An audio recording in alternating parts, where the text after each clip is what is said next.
Hello, welcome to this special bonus episode of Impact the World. This one is a little different. Rather than me interviewing somebody, it is actually my portal members, the members of my online community, who will be interviewing me about a very specific topic.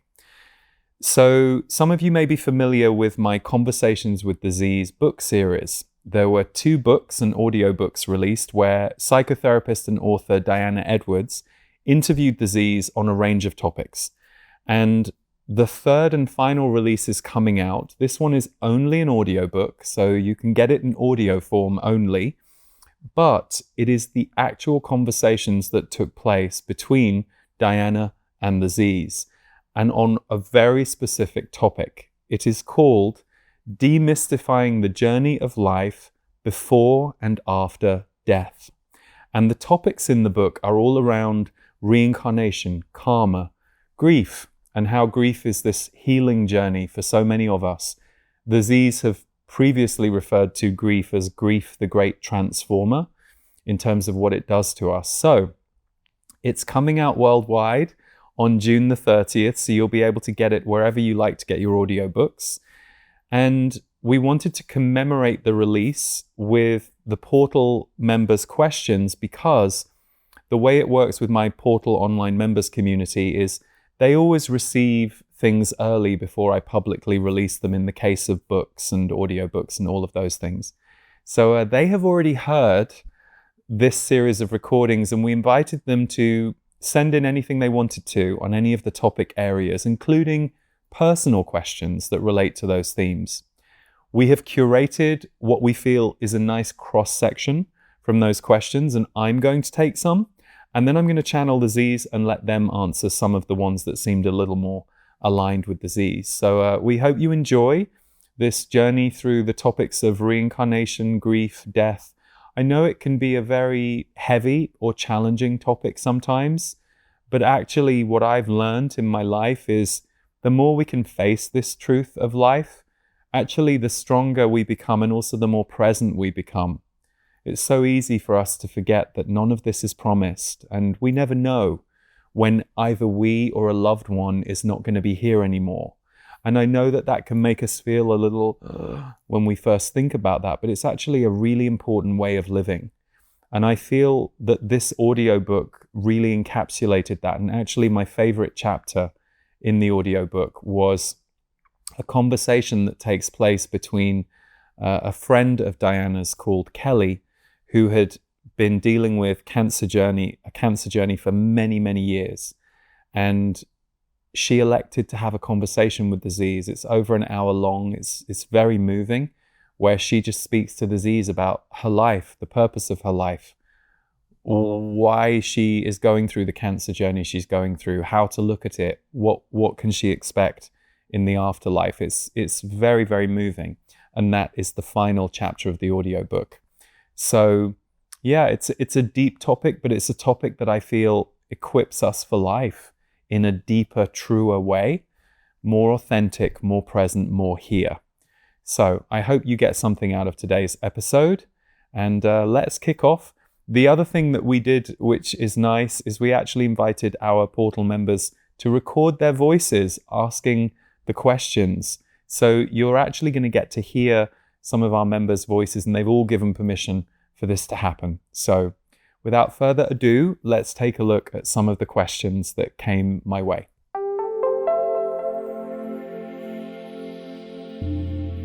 Hello, Lee. This is Patricia. My question today is about contact from a loved one after they have passed. My husband passed away 19 years ago, and he communicates with me mostly through songs, and I understand the message in the moment. My mom passed away 6 years ago, and off and on over the past few months, I wake up in the morning with the message to call my mom. I'm not clear on what message is being delivered or why, or if I am being asked to take action on something.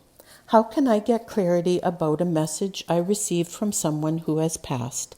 Sending a big hug your way, and thank you kindly. Beautiful. Thank you, Patricia. Thank you for sharing. Firstly, messages through songs. That's so common. that either a loved one who has passed or spirit will get our attention by putting a certain song into our head. If ever a song comes to you and it's random, it's not that you heard it on the radio necessarily, but you suddenly hear those melodies and those lyrics, pay attention to what the lyrics are saying. But equally, it can be that you're not really listening to music that you're hearing on a radio or in a lobby of a hotel or a mall, and all of a sudden your attention goes to the song at a key moment with the lyrics. I've had that happen too, where spirit or your guardian angel or whoever it is, your guides, is drawing your attention to listen to that thing. So regarding this message from your mom, that you're waking up with a message to call your mom, the way I see that is you're being asked to make contact with her wisdom, make contact with what it was she gave you. And when I'm doing live events, I often hold space for a channel writing exercise where I encourage people to sit down, get a pen and paper, and bring through a message from your higher self or your soul. Now, you may channel your guides, in which case you'll go for your guides. But the reason I do this exercise this way, we can all speak to greater wisdom, our higher self, our soul. And I believe it works the same way with your mom. You could actually sit down and with the pen and paper and just go, if my mom has a message for me, please let me see, hear, or know what those words are and write them on this page. If that doesn't work for you, you could also just ask to make contact, because I think one of the myths that we have around contact with the other side, whether it's a spirit guide or whether it's a loved one who has passed over, we have this idea that we have to wait for them to contact us, or that we're not allowed to reach out. It's no different to if a friend is on your mind multiple times in a week.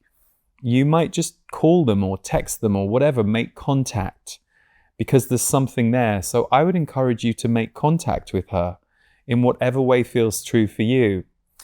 I'm not personally a medium. That's never been my work. However, in my one-on-one work, when I did one-on-one sessions, and still when I work in groups, sometimes people's relatives will come in and give me messages for them, or I will channel the relative for them. So what this has made me understand is you don't have to be a medium to contact someone who's passed over. You don't have to be a medium by trade.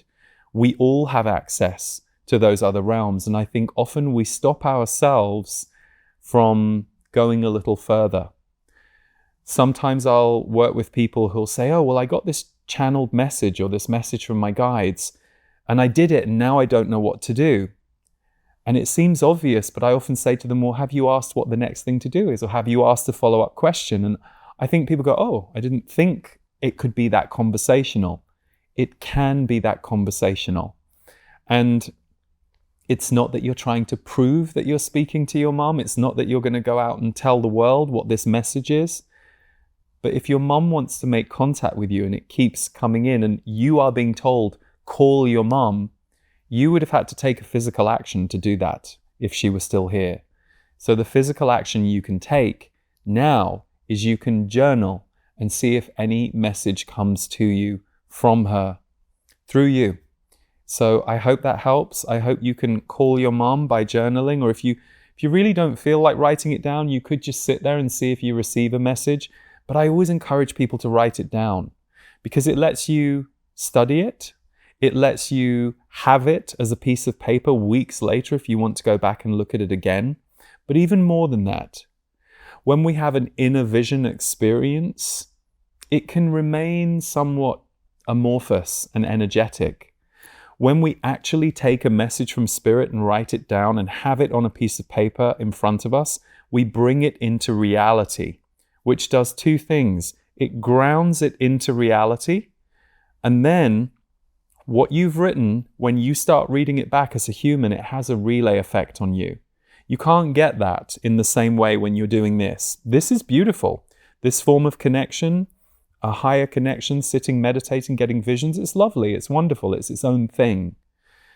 But if you want to sit with a message or be with a message or let the alchemy of a message permeate you in your life, I always recommend recording it so that you can read it back and have the effect of it wash over you. So I hope that calling your mom this way with pen and paper reveals to you what it is that she wants to impart to you. But her presence as a guardian angel in your life feels very strong. In fact, it feels far stronger since she has passed than she was able to be when in human form. And that's incredibly common, because when we pass, all the human stuff disappears. And often a relative who you may have loved and they may have loved you, but maybe there were some areas you couldn't go with them. One of the ways that they will sometimes try and create repair when they're on the other side is they will look out for you and be around you and form part of your team. That will be one of the things that they do when they pass over. So lots of love, Patricia, and thank you for the question. Hi, Lee. I have the intuition that I've been a writer in one of my past lives. It seems to me that in the invisible planes of existence, there is a connection between people who work in the same profession. My question is it possible that a person who was a writer in their past life could have access to the soul record that belongs to another writer who lived at the same period of time, especially if they were close friends? Thank you for your answer. 100%. And I love that you bring this up, and thank you for the question, because there was a time in my life, probably about 20 years ago, where I had a lot of visceral past life experiences where that hadn't happened to me until my late 20s, really, but they were very strong, and they were kind of almost, they were just complete embodiments. And for a few years, they were very important to me. They were part of my awakening journey. They were part of the walls coming down for me between spirit and humanity. They were also a part of me immersing into something greater than this human identity and this human form. They were very real experiences of time travel. So what I asked the Z's at the time has always stayed with me, and they have given this advice over the years to other people. There are a few different ways that past lives work. There are sometimes past lives that were very much our past lives. A certain person or figure from history, or a memory you may have had. You might have had memories walking through Amsterdam of being a fairly downtrodden, pretty depressed person walking through those streets. And when I asked about that, they said there were a couple of truths to it. On the one hand, yes, some of it was my soul memory, but they also said that sometimes when you walk around the world, you can walk into the slipstream of energies that have been left behind. And the same is true of past lives. You can be connecting with the soul group of, for example, you mentioned a writer. So let's say for you, the writer was let's say Shakespeare. Shakespeare had a soul group. He was not just an individual. So just like we all are connected to guides and a soul group on earth and off earth, Shakespeare's energy and soul group energy will definitely be working with and through lots of people. And of course, when a writer has been famous, they have left an imprint on a lot of people. So in a way, Shakespeare got absorbed by so many of us. So the pieces of his essence and what he was bringing through, he or she, because I know there's a lot of controversy over whether it was Shakespeare or his beloved or another writer. There's a lot of controversy there, but the essence of whoever was bringing that through is now permeated society, and we've all become informed by that. So the records of Shakespeare are actually inside all of us. But if you are a writer and you are tapping into that stream, it's perfectly possible that you are either tapping into that was your past life, but it doesn't even need to be your past life. You can be tapping into and working with that energy, but equally, that energy may have come to you. So there are all different kinds of guides, and there are all different kinds of beings who work with us and through us. It is a continuum when you let go of this human suit, it is a continuum for all of us. And so it may be that the energy of that writing group is around you and connecting to you to support you with what you're doing. Because none of us are ever doing anything in isolation. Even if we think we are, we aren't. So I hope that answered your question. Like, yes, it can be that you are tapping into that was your past life, but equally you can tap into the soul group. So for me, of course, I have the Z's, my guides, but there are other members of my guide group who aren't anything to do with communication on Earth, but they're to do with how I stabilize or how I heal or how I learn. So we're all so many things and so many people in one way, and that's all accessible. So for me, it was a game-changing moment when I realized, oh yeah, it didn't have to be my past life, but I can be, for whatever reason, tapping in on this archetypal past life for a while because it fits with my learning at this time. It fits with my lessons, my themes at this time. And the joke is always, why was everyone Cleopatra? Why wasn't everyone Cleopatra's cleaner? This kind of hierarchical idea of, how people were often queens or kings and actually the truth is, they're archetypes and they have become archetypes in our culture. So often what we're working with when we connect to the past life of a famous person or even in the now, someone who's alive that you resonate with or are drawn to, there will be something in that archetype. And it can be twofold. It can be how they're viewed, because how they're viewed and what they put out into the world is one side of their reality. Who they are inside, which is not disconnected to what's going out into the world, but might be different to how they're viewed. That's another reason you might be resonating. So in a way, tapping into a soul group of another past life, it's just a different form of channeling. You're just channeling into something that existed to help it aid you in what you're creating now that's new in existence. So I hope something in my answer helped, but the answer is yes, 100%. We can all be tapping into so many things. Sometimes it may have been our past or our parallel life.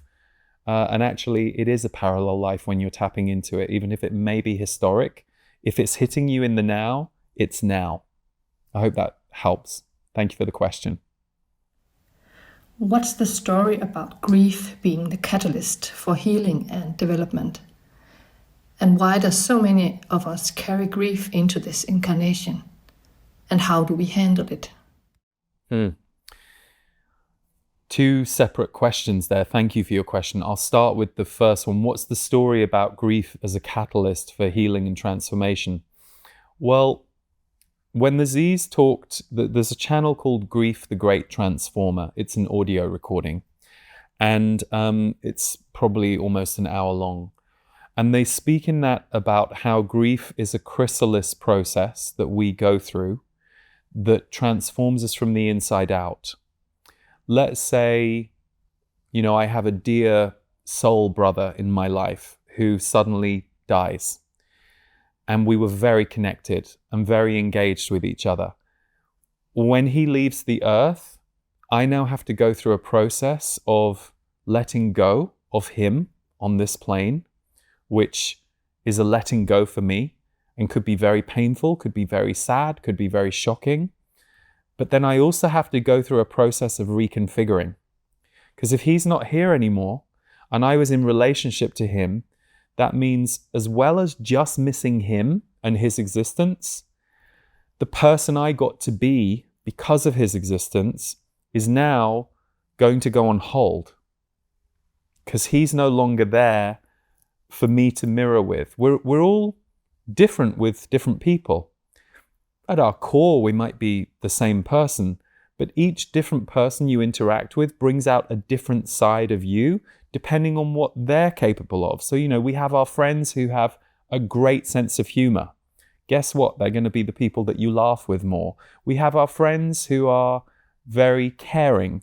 You're going to feel more cared for with them, but there are so many different archetypes.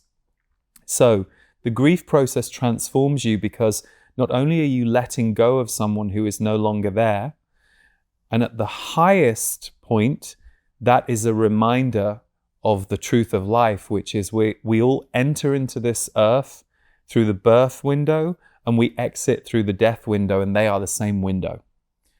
So it reconnects you to that moment of like, oh God, we're alive and this is precious and not promised.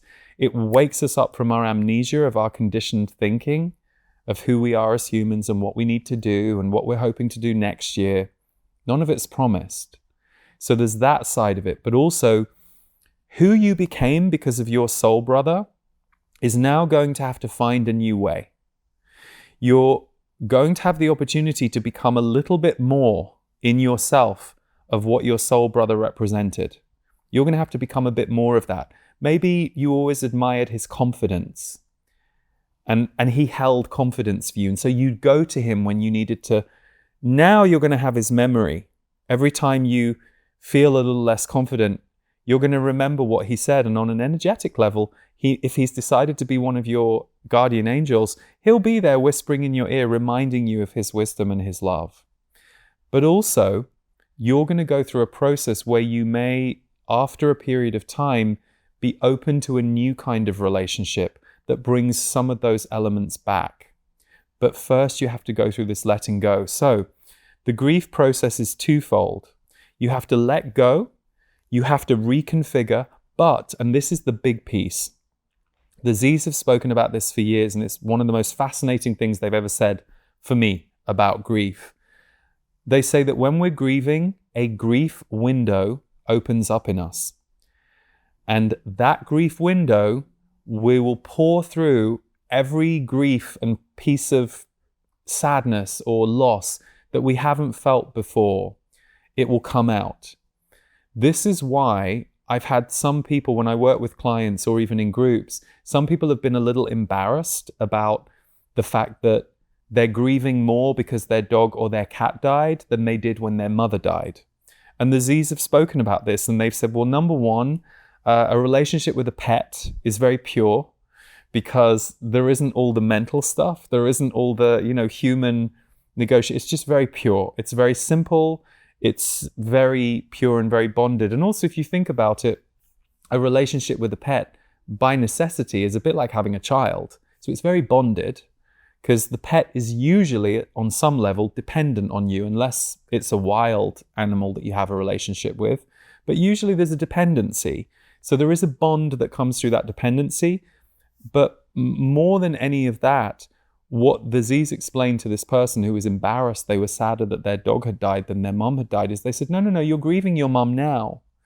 But you didn't have such a pure relationship with your mother, so the love wasn't as strong. The love was there, but it wasn't as strong. With the pet, the love was strong. So now your heart has opened deeply because you really miss this love and this being that you shared this love with. This grief window has opened, and because the pet was a bigger catalyst, the grief for your mother is coming out behind. It's coming out behind. So I've always noticed that concept of grief windows. There might be a better time in our life for us to grieve than other times. It's often why I think as we get older, we get more in touch with our feelings because we've gone through a lot of the cycles and the busyness and the stuff that you do when you're younger. I'm not saying some people aren't primed for grief young. The Z's told me many years ago I was a grief healer, and it made sense to me because grief was something I've really experienced and known in this life. But I also have memories of like carrying dead bodies off battlefields. Like I have a very visceral memory of carrying bodies off battlefields. Like I have known people dying in my lifetimes. Like it's something that I have a memory of, which I think is probably what makes me not crumble as much as someone else might when it comes to grief, which probably makes me someone who can stand there and hold energy for people who are going through grief. Now, we're all different. You might have a certain strength in another area, but when you said, why is it that some of us come in to this lifetime wired with the memory of grief from other incarnations? I think that grief is unacknowledged still in our culture, even though there has been a lot of improvement over the last 10 years or so. And the Z's have said this, they said in 2019 that the next decade you're all going to come a lot more into contact with grief, and it's going to be important for people to understand grief, understand what grief teaches, which is to live. Grief's ultimate teaching, when it's let go of its hold of you and you're no longer in mourning or sadness or loss, is live now, because this is the time to be alive and to live. So I think for you clearly came in wired around grief. You may have come into a family where grief was strong and unexpressed. A lot of people are walking around in grief that they just aren't even in contact with or aware of. And they're just not at a place of their awareness yet where they can feel it. You can always tell by the way someone's energy infuses words. You can say, I love you, so many different ways. You can say, I love you with an open heart, or you can say, I love you, which is heavy. So I'm using those same words, but it's all about the energy behind it. And you can feel when someone's in grief that they either haven't brought to the surface, they haven't acknowledged, they're carrying it around with them, it's there.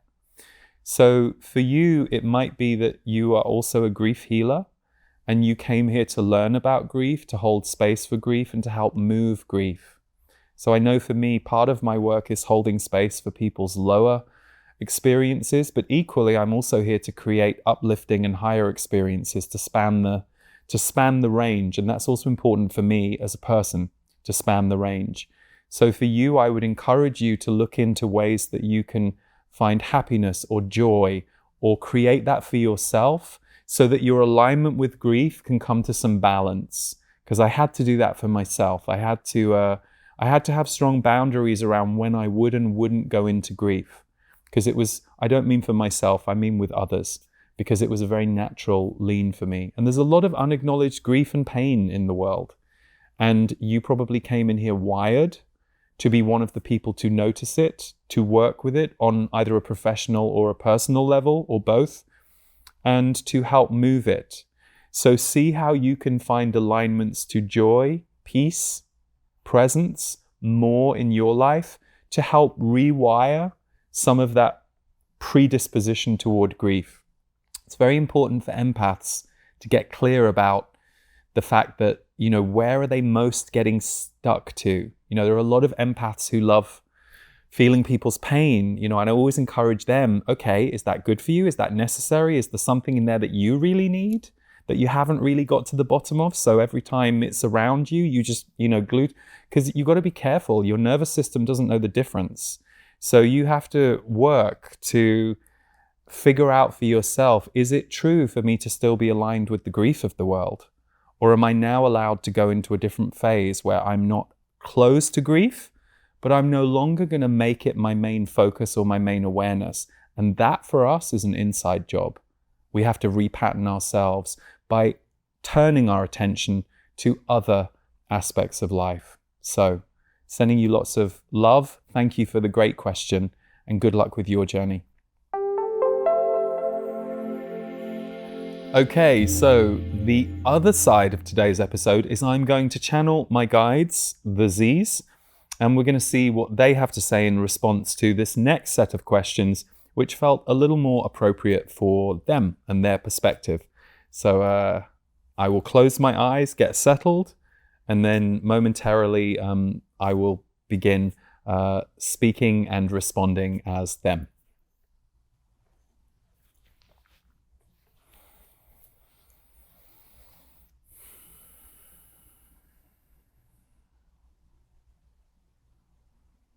Ha, good.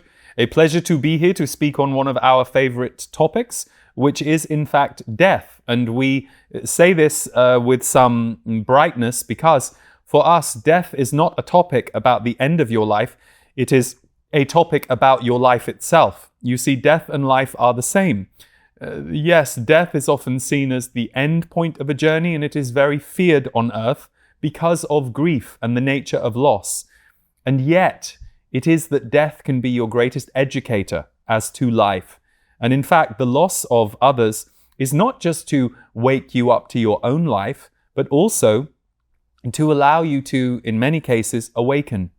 Many of you awaken the more you recognize that when a person leaves the earth plane physically, they so often do not leave the earth plane or you energetically. In many cases, they hang around in ways that get your attention, communicate with you, tap you on the shoulder. But at the very least, they remain in you. They become alive in and through you. Through your memories, through your behaviors, through the ways they shaped your personality. So in that sense, those who pass over to the other side never leave the earth, for they live on in you and with you. Good. Now we will focus on the questions that have been sent our way. Dear Lee, my husband passed away 9 years ago, and I miss him deeply every day. He was my soulmate, and I look forward to meet him again after I die one day. I've been listening to conversations with deceased carefully, which I found very enlightening.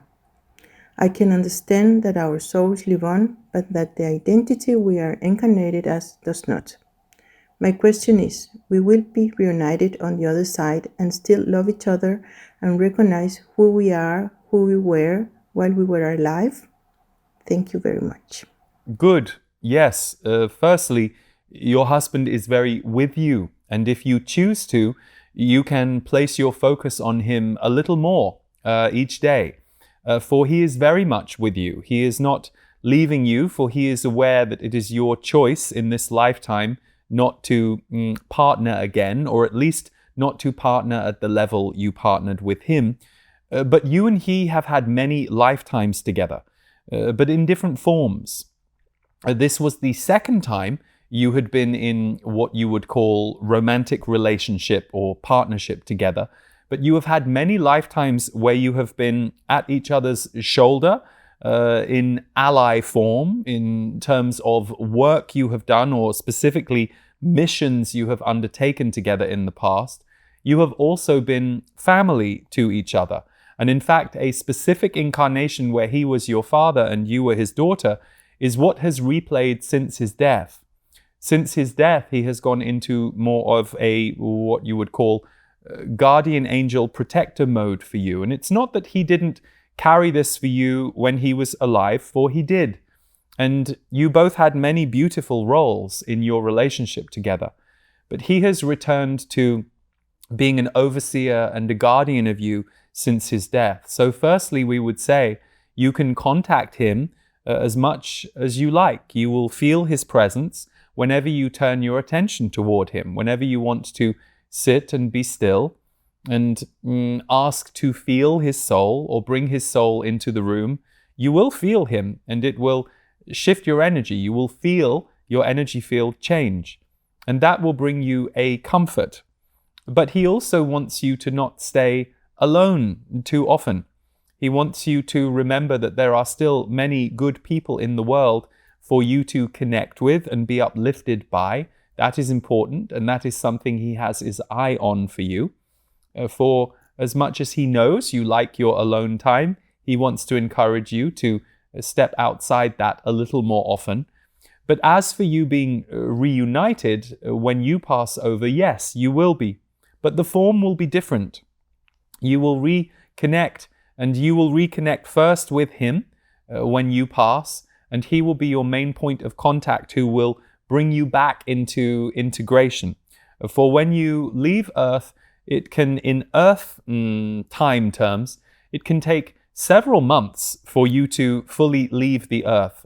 Some do it very quickly, within a couple of weeks, but most take 2 to 3 months to fully leave the Earth realm. It doesn't mean you stay on the Earth realm at the same level as all of the humans you have left behind.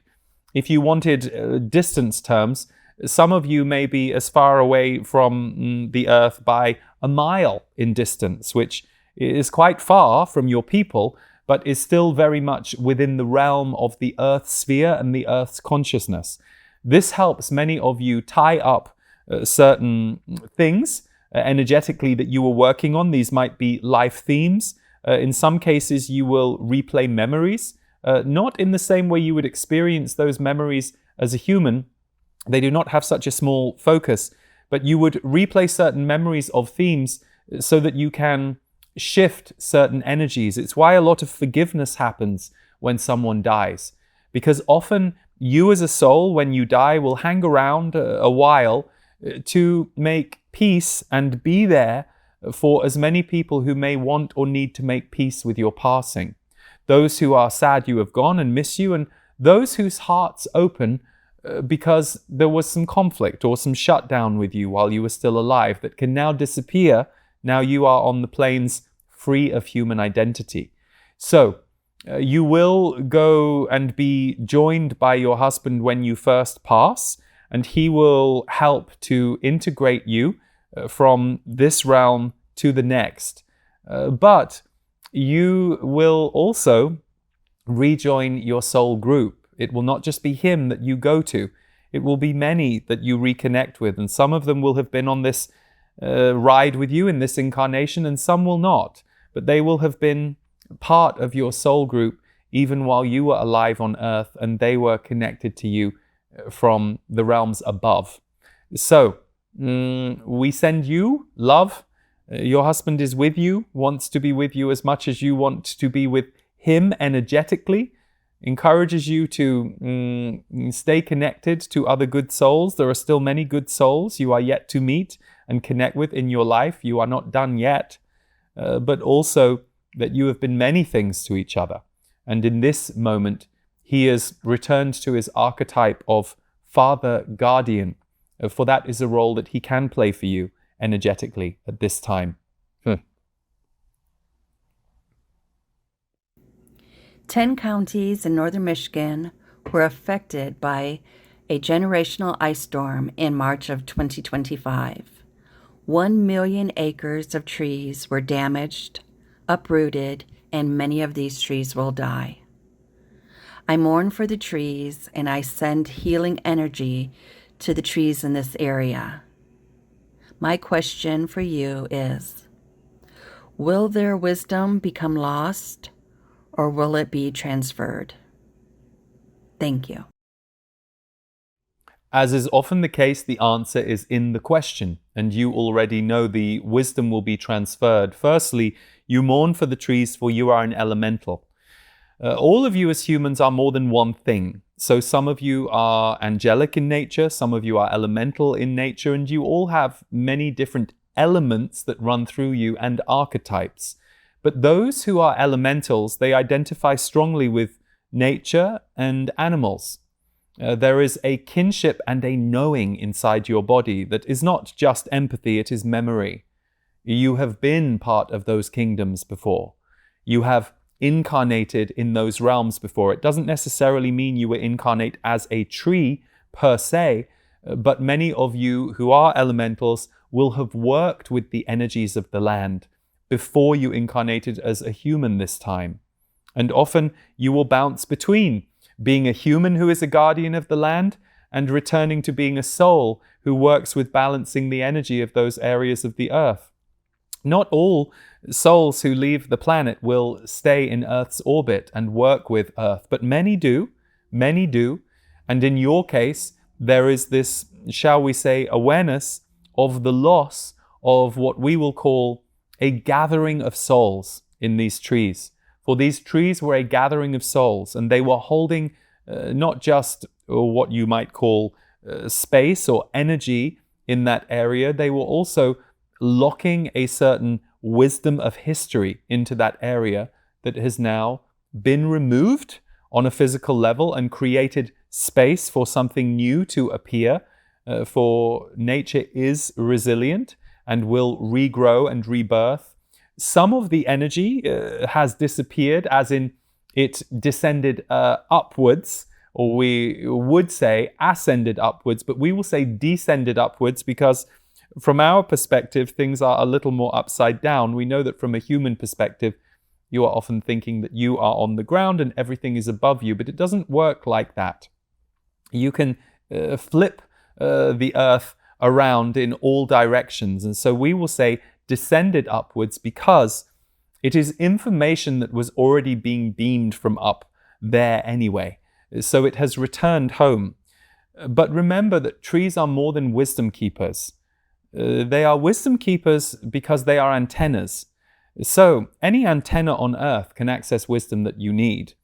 A channeler, a tree, your own intuitive abilities, you can tap into whatever you need.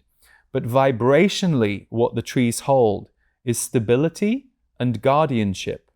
And the reason they were taken off the planet in the way they were is because you are going through a time on Earth where stability and guardianship is under review and under question. You are seeing this play out on the Earth, and you are going through a massive transformation on Earth and a shift that will involve parts of nature being completely and radically transformed. But as you all know, if humanity were not to survive Earth, Earth will. So Earth will regenerate herself constantly.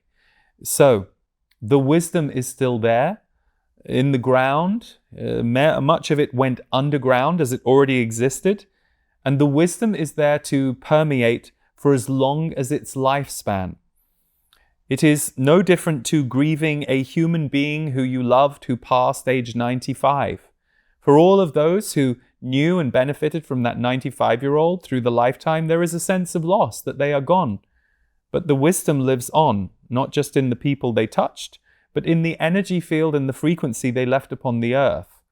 That is the same for the trees, but also it is a, shall we say, reminder to those custodians of the earth how important and vital those trees were.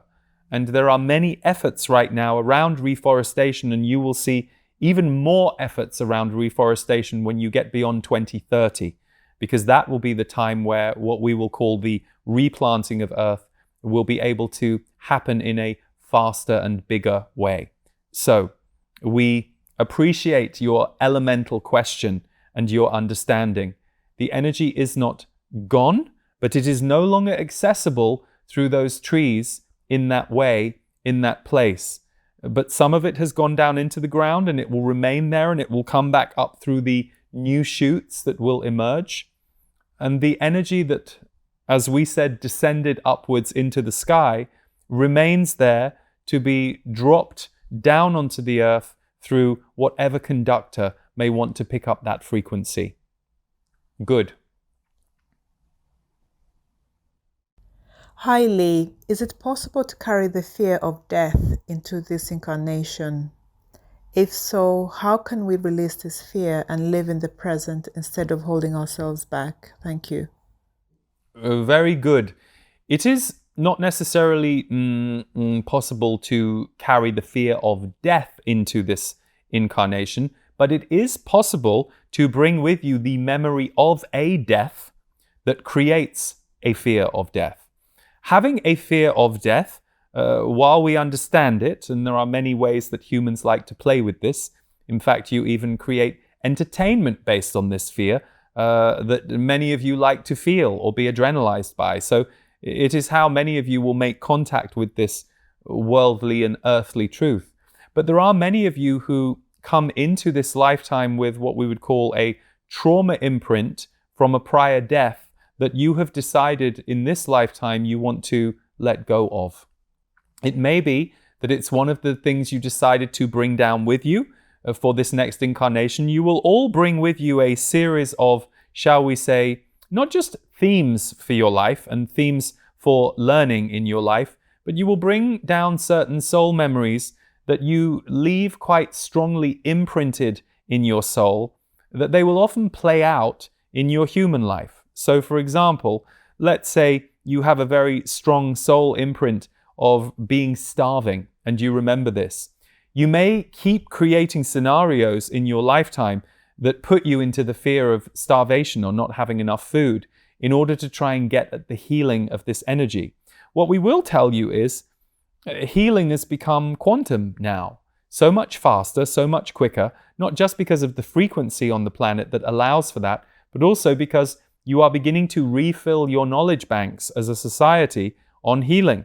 And the ancient practices, the ancient wisdom, the ancient techniques, and you are beginning to normalize more and more this facet of your lives. So, what we will tell you is this quantum healing that's available to you is you looking at where in your past you experienced a particularly traumatic or difficult death. And usually the traumatic or difficult deaths are or when you feel that you weren't done. And in most cases, it relates to someone being pulled out of their mission sooner than they thought they were going to be. This occurs a great deal with parents who have especially younger children or dependents. This occurs with people who were building something that they felt passionate about for the world. So it would be good for you to do a little past life work to see if you can work with a healer or a good practitioner to take you back in time to find this life where you got arrested, that you decided to come back and heal in this lifetime. For the problem with fear of death is it gives you fear of life. That is the problem with fear of death. Death is inevitable. Spending your life fearing it is a waste of your life. We understand it's not easy to apply that logic, for our sentences are purely logical. But if you have an imprint in your body and your psyche of a very traumatic death, or a death that felt like it robbed you of something that you were supposed to experience, you will have a fear of that replaying that will paralyze you in a way that you will not be able to move forward and enjoy and live your life. What we will tell you is if you go and tackle this with somebody, you will be surprised at the results. And part of your mission and message in this lifetime is to help people overcome fear of living and allow themselves to fully live. So, firstly, we say you will clear this very quickly, for once a past life trauma is even brought into your awareness, it is often half of the healing is done. So, we ask you to investigate. There is nothing to fear about living, even though there are many things to fear about planet Earth and certain people. We understand that it is wise to have fear about certain people, certain actions, certain things. That keeps you alive, keeps you safe. But you never want your fear of death to be so great that it has turned into fear of living. And that is where you find yourself. But you are ready, able, and equipped to do that work now at this time in your life. So give it a little focus with the right healer, practitioner, or your own visioning and journaling, and you will be surprised how it will move. And most importantly, ask the question why it has held you back in this life and what you were protecting yourself from by holding yourself back. You are always protecting yourself from something, whether that is a true threat or a perceived threat. You are always protecting yourself from something when you are holding yourself back. So letting go of holding yourself back from that will unleash you into that thing that you thought you needed to protect yourself from. But in fact, it's exactly what you need in your life now. Good. I'm Charlene, and thank you, Lee, for taking my question. The question is, what is the death journey for elementals? The grief I feel for my loving cat Loki is greater than any I have ever felt. What happens to the soul of an animal at death? Good question, and an important question, for the reason so many of you grieve your pets is you have very, shall we say, spiritual and elemental relationships with them. You go to a place with them that you often can't go with the conditioned mind of a human unless you are with one who is very free and open-spirited. So, it is a very soul-to-soul and energetic connection. For remember, animals are highly wired into their own intuitive nervous systems. Humans have often been talked out of their intuitive nervous systems and have to get back in. Animals cannot abandon that unless you have an animal that has been, shall we say, over-domesticated, meaning they no longer exhibit any of their animal instincts because they do not need any of them, because their life is taken care of in such a way that they have just, shall we say, flatlined somewhat. So, what we will say to you about the journey of your pet is it is a very, shall we say, it is an easier process for a pet or animal to leave the planet than it is a human, because the complexity of a human life is harder to, shall we say, let go of in the exit process. There are some animals who have been incarnate as humans before they choose to come back as an animal, but it tends to be that those soul realms are often reserved for those who are energy movers, who are either never going to incarnate or they only want to incarnate in animal form. Animals move energy on the planet very powerfully. We're not saying humans don't, but in many cases your domestic pets and even your wild animals are creating movement and energy and healing and flow on your planet in ways that humans don't. It is a different area, it is a different realm, and there are those who, when they pass over as animals, they remain energetically connected to Earth as energy movers. They work with the energy of the land.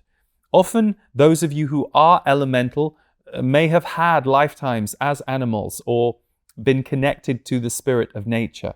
So the grief for your beloved Loki, we already spoke to and about earlier on through Lee regarding the death of a pet and what it can do for you and why it is such a pure grieving. But the path of a animal return to the realm of source is fast. It is far faster than that of a human, and also the lifespan in most cases tends to be shorter. So it is we'll put it this way, less dense experience that animals have of the earth than humans.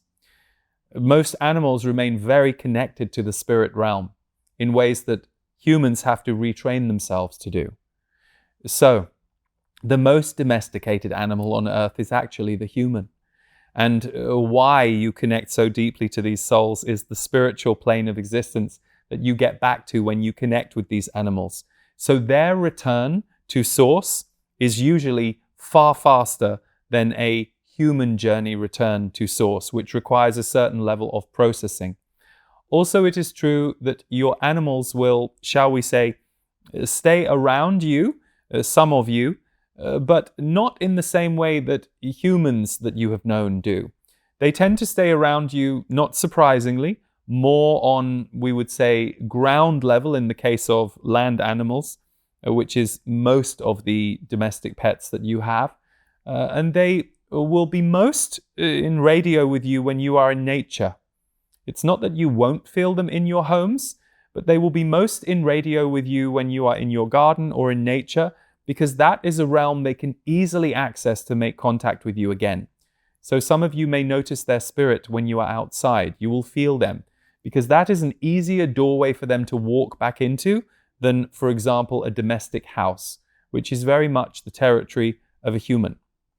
So we hope this helps bring some enlightenment for you and your journey with your beloved Loki. The Z's have suggested that we each have a unique soul that is also a part of the collective. What is it that makes a soul unique, and how does this relate to our reincarnations? Thank you. A few different things. So a soul, imagine it as what you could call a ball of energy. And it is not only the shape of the soul that is key here, it is the way the energy of the soul vibrates. So there are some souls who vibrate very, very fast, and it is their design that does this. They are designed to be fast in the way that they process, and they do not experience themselves as fast. To them, their speed is normal. But to one who is operating at a slower speed, they will notice the speed, and vice versa. The fast soul might notice a slower soul and be intrigued by that. Often when you pour this into an incarnation, so too will the personality or identity of the human look that way. So your particularly speedy friend, or the friend of yours who seems to be able to get involved in 9 things at once, that is the speed of their soul. They are using their human form and identity to explore as much as they can and to fertilize as much as they can. Because all of you as souls are fertilizers. You are fertilizing the world. Now, you may think you are in receipt of the world or giving to the world. Yes, all of that is true. But even just your presence walking on earth creates a fertilization process. Your energy imprints where you go. Your energy imprints and connects with others. Now, of course, there are some who have lost the ability to fertilize. They are perhaps, shall we say, shut down to the fact that they are here to give and generate. And in the worst cases, they can be what some of you would call energy vampires.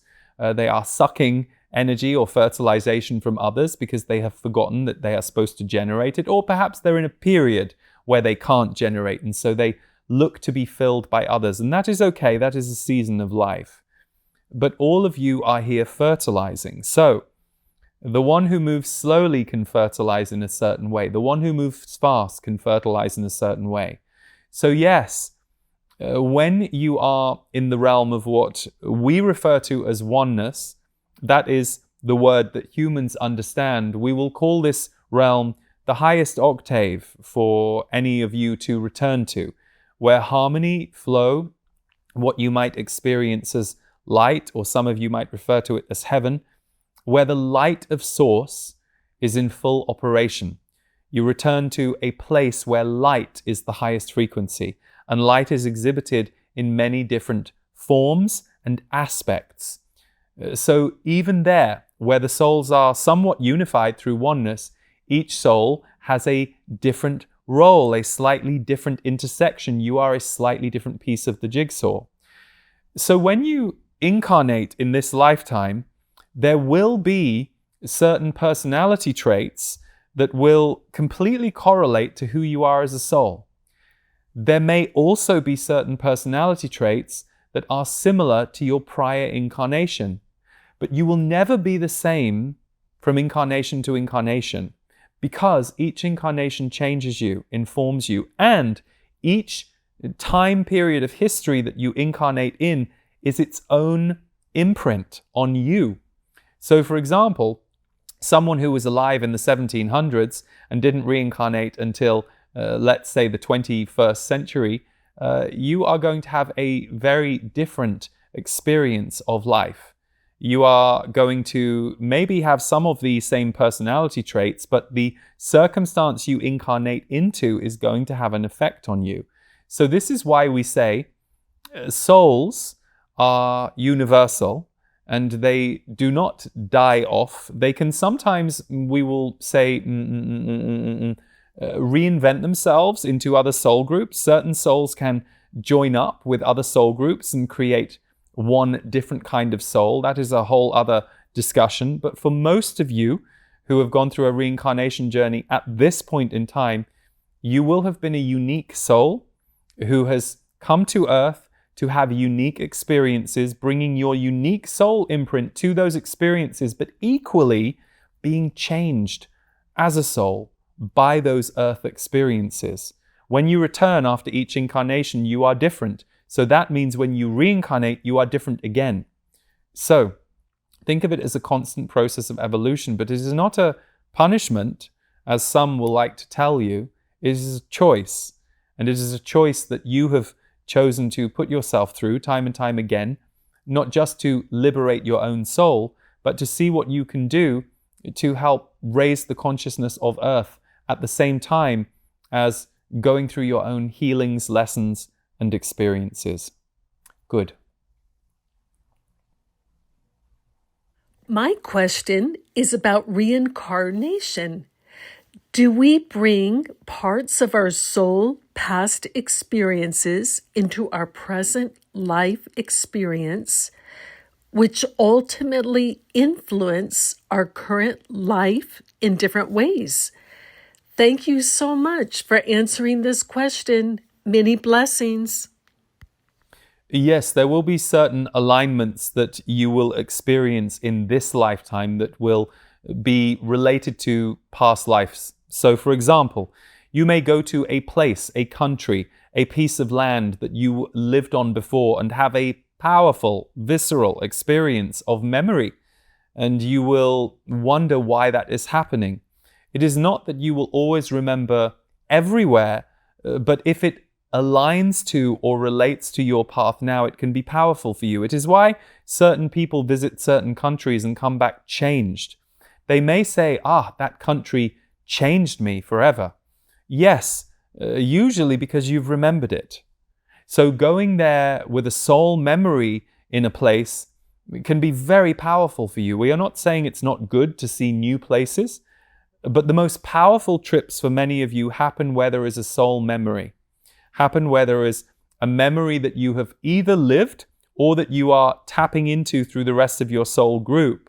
So you may have never been to the country of Africa, but if many members of your soul group connect to or are incarnate in Africa, that can also give you a strong soul memory. And you will say, well, my soul group, how does that relate to my reincarnation? Well, many of you elect to come back to Earth at the same time as people who were very important to you in other incarnations, but you won't meet them all. But they may be doing a similar path as you in a completely different country. You all elected to come back at the same, shall we say, time, because you are holding a frequency as a soul group that is relevant for that time on Earth. You may wait for decades for that time to be ready, and then 20 or 30 or 50 or 100 or 1,000 of you will all descend upon Earth at the same time. Soul groups are varied in number. You can have groups that are in some ways as small as 100 to 200, but most soul groups are thousands to 10,000 people at a time. That is how it has been thus far. It will change again in the future as human identity changes. But that is how it has been for the past, we will say, 10,000 or so years. And that is how it sets to be remaining in the future years. But that doesn't mean that you aren't connected to other beings too. But if members of your soul group are incarnate at the same time, your soul group might have its own theme mission. So your soul group might be full of members who stand for love. You came to this planet to sow the seeds of love and fertilize love. So you are here at the same time as them, even if you don't meet them. But if you go to a place where many of them exist, it is not even the land you are feeling, it is their trails. So you see, there are many different aspects of your reincarnation journey, and they all lead to the same, shall we say, conclusion. And that is that you reincarnate with themes. Yes, memories, but also you reincarnate with themes in your lifetime. So you may bring with you a wound from your last life that you want to work on and heal as a theme, because in your last life you got bogged down in non-forgiveness. So in this lifetime, you've decided to give yourself a life lesson theme of forgiveness. You may have 3 or 4 themes, but this is one of them. It usually means you will experience the wound of non-forgiveness in your early life or even into early adulthood if it takes you a while to learn the lesson. But at a certain point, you will have a breakthrough around forgiveness and then ultimately become an advocate for forgiveness for others. And that will be its own way of you healing. You will become the formula of healing and then spread that formula through the world wherever you go by having that formula of healing in your energy field. And those who come into contact with you will feel safe with you around the area of forgiveness because they will know you have taken a journey with it. You understand non-forgiveness, but you have managed to find the part of you that is here for forgiveness. And so that came with you as a soul. That came with you from your last life. You elected to bring that wound with you as one of the wounds you were going to heal and rise above in this lifetime. And equally, there might be certain places that activate you, that you go to, where you had powerful experiences before, powerful past lives, or places where other members of your soul group that you have not yet met or are perhaps destined to meet in that place exist. So, oftentimes, some of you will talk about getting the tingles or the shivers as a confirmation in your body that something is spiritually true. There are certain people and places that give you that same effect. And these are always connected to other lives of yours or members of your soul group. Good. A pleasure to be with you all. This is a vast topic. You can see we barely scratched the surface, but we hope that in scratching some of the surface, we give you a different way to look at this journey of life before and after death. The key word here is life, and it's important for all of you to fully live it. In peace, in love, and in life to all.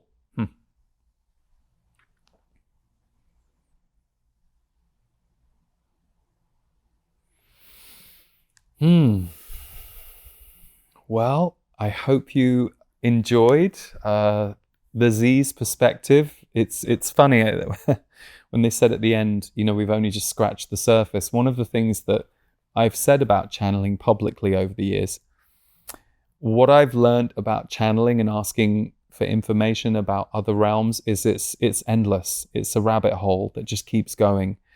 And every answer can open up a new question for you. I think we as humans have been very trained for boxed definitions.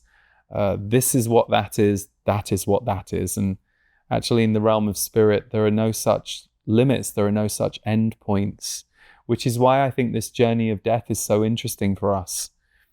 We have this experience with another soul. They die. And so for us, their life has ended. That's how we often talk about it as humans. That's how we've been conditioned. But their life doesn't really end because it stays and lives on in all of us who remember them. So I hope that grief and loss aside, because of course, when we miss somebody, we miss somebody. And of course, so many of us would wish to have that person back. But if we put that aspect of life before and after death aside, and we look at it through the lens of we're here having a powerful experience, I hope that something that someone asked today, or something that came through either in my answers or the answers from the Z's, was helpful. And for those of you who've in my Portal members community, I'm so glad to see how much you enjoyed audiobook Conversation with the Z's, audiobook 3, which is Demystifying the Journey of Life Before and After Death. Myself channeling the Z's while in conversation with psychotherapist and author Dianna Edwards. And you can get that full audiobook now. I think it's around 7 hours long. That's all available wherever you like to go to get your audiobooks online. And of course, we will put links in the show notes. But thank you everyone for tuning in today to this special bonus episode of Impact the World. Sending you lots of love today and for your life and your living of your life. May it be a beautiful journey. The third and final volume in the Conversations with the Z's series is available now.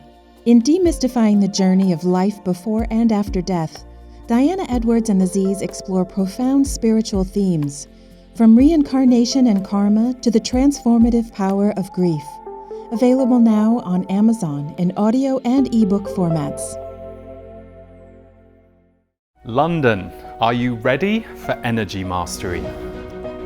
Who here likes the idea of a little bit of gentleness after the last few months? Yeah, me too. Embrace your power and transform your life over a weekend of cosmic connection and soul expansion with Lee Harris. When you come together with a focused intent to increase your energy mastery, and you do that with a group of people, incredible amplification happens. Think about how many of you, as you get older, marvel at how fast time is moving. Seize the limits of linear time to motivate you to live. Join us for channeled wisdom, grounded teaching, soul-infused music with Devor Bozique, community participation, and connection. Hit my soul in a level of wow, these are the things that I know, I'm thinking, I'm feeling, and how is somebody who I've never met speaking so much wisdom and truth? I just saw people, their shoulders back, the light in their eyes, and the glow around their being. And I felt the same way. It's beautiful to witness. Step into your energy mastery to reset and reconnect. You are allowed. Create, creator, create. You never know who's going to show up, you never know what's going to be asked, you never know what's going to be focused in the room. It's the beauty of being live with each other that is its own co-creative mystery. Energy Mastery with Lee Harris, September 13th and 14th in London. Thank you so much for being here. Limited seating. Reserve now.